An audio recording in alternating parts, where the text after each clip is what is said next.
Hello, I'm Cheryl and welcome to my sewing room. This is a continuation of the Beginner's Sampler Quilt series.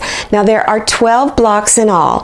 If you're just getting started and you would like to do this project, click on the link in the upper right hand corner at the very end of this video and it will start taking you through all of the videos involved. Now in this video, this is the last one for the Beginner's Sampler Quilt, and I'm going to demonstrate how to put on your quilt binding, and I'm going to focus mostly on scrappy patch quilt binding, but you can still make your binding all one color. So let's look at just this little summary here of what you're going to be doing. You're going to need approximately 6 strips of binding fabric to cut out, 2 3/4 inches wide. So if you want to make all of your binding one color, then cut out 6 strips in that color. If you're going to cut out strips in different colors, you're still going to need 6. So I don't know how many different pieces you want to use, but like I said, you're going to use approximately 6. Now, if you're just pulling out random pieces of leftover scraps you have, just make sure you have enough to cover all 4 edges of your quilt. All right. If you cut out strips that are 2 3/4 inches wide, and they're usually approximately 40 inches wide, maybe 42. You're going to keep those strips folded, lay them on top of each other, 2 at a time, and you're going to cut out 6.5 inch long pieces. Okay, so they're going to wind up being 2 3/4 inches wide by 6.5 inches long. You're going to take those little pieces and put them in piles of like same color. So if you've got a whole bunch of blues, put them in one pile. If you've got a whole bunch of green, put them in one pile. So put them in different piles. Then place those piles in random order, and then you're going to stitch using 1/4 inch seam. Now, if you're just watching this for the first time and you don't know what I'm talking about, watch the video Tips for Cutting Quilt Fabric, and there's a link appearing right about now in the upper right hand corner. Okay, so here are my fabrics that were in my quilt. I had this coral, a yellow, and a turquoise. Now the order that I want them in is I'm going to start with yellow, coral, then yellow again, and then turquoise. And then I'm going to go back and start with yellow again, and I'm just going to keep going round and round.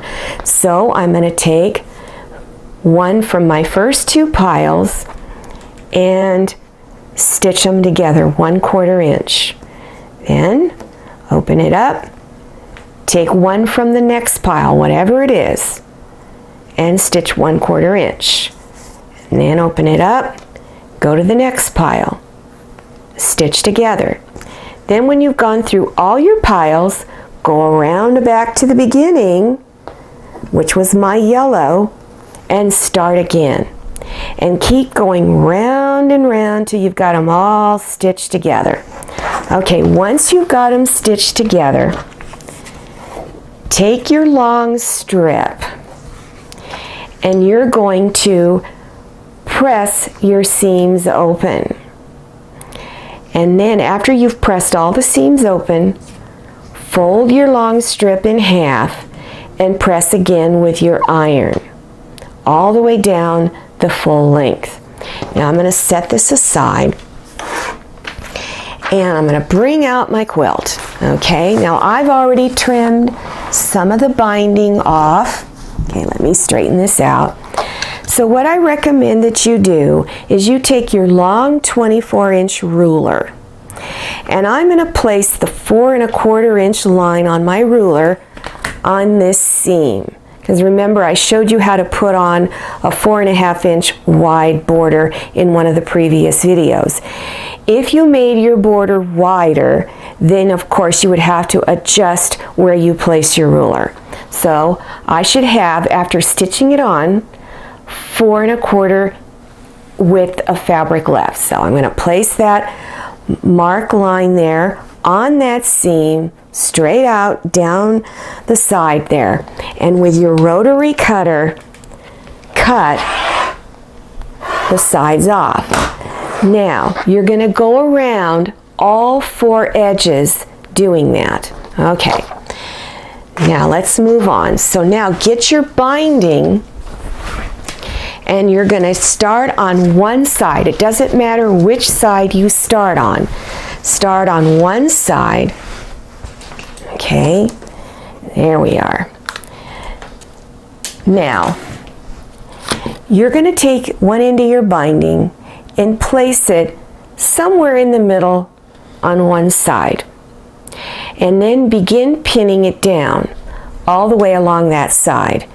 Now, you're going to start stitching from this point, not here. So I've gone over 5 or 6 inches and placed my first pin, and that's where I want to start. So now I'm going to stitch down 3/8 of an inch seam from this edge in. Stitch all the way down that side.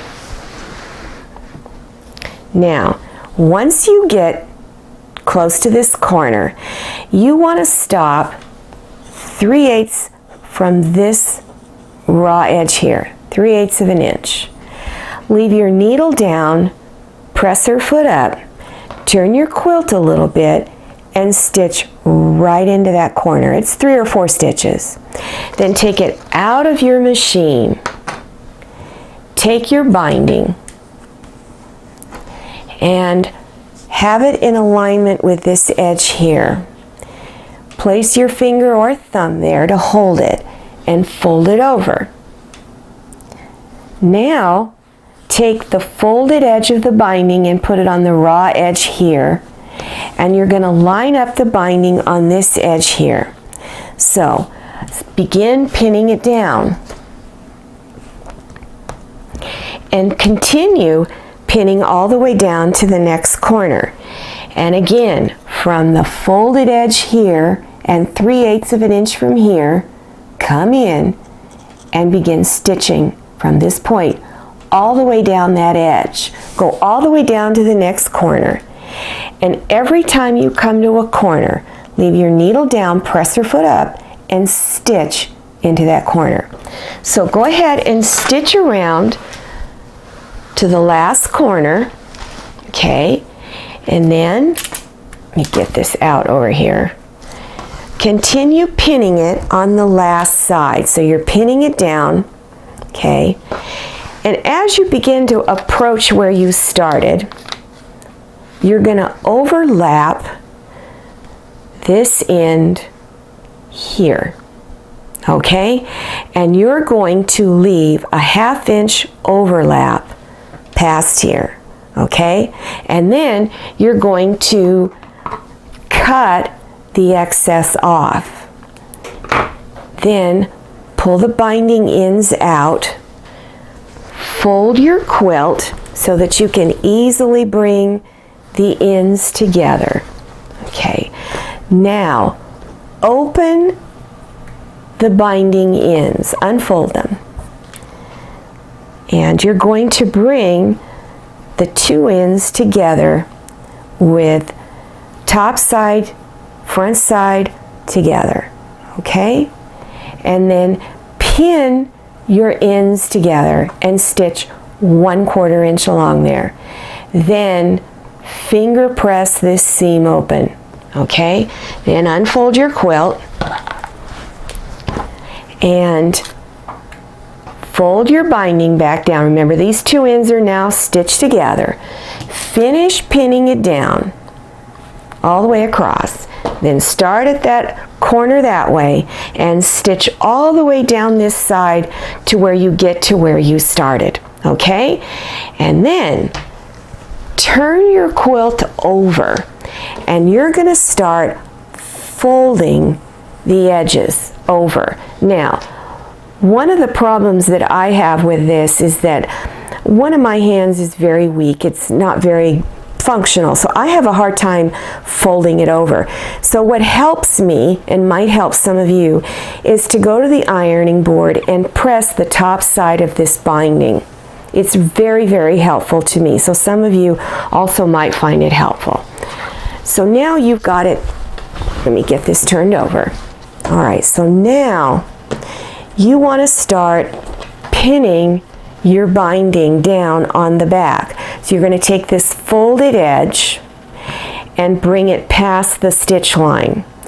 If you don't bring this folded edge past the stitch line, your sewing machine needle won't catch the edge of the binding. So make sure you pull it past. You're going to place a pin. I'm going to show you how to fold the corners. You're going to place a pin about 1 inch away from each corner. Okay? And then go over here and do the same thing. Now I'm going to show you how to do this neat little mitered corner fold. Okay? So you've got this little bump here.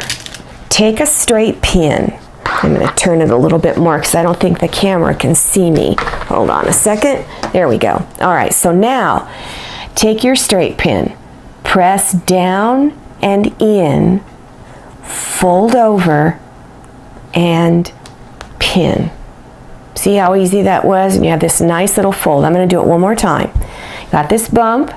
Take your straight pin, press down and in, fold over, and pin. All right, continue pinning your binding down on just one side. So I'm going to get a little smaller piece because this is getting really hard to move around. So here's my little miniature quilt. Okay, I recommend you pin around one corner here, pin this side, and pin down another corner.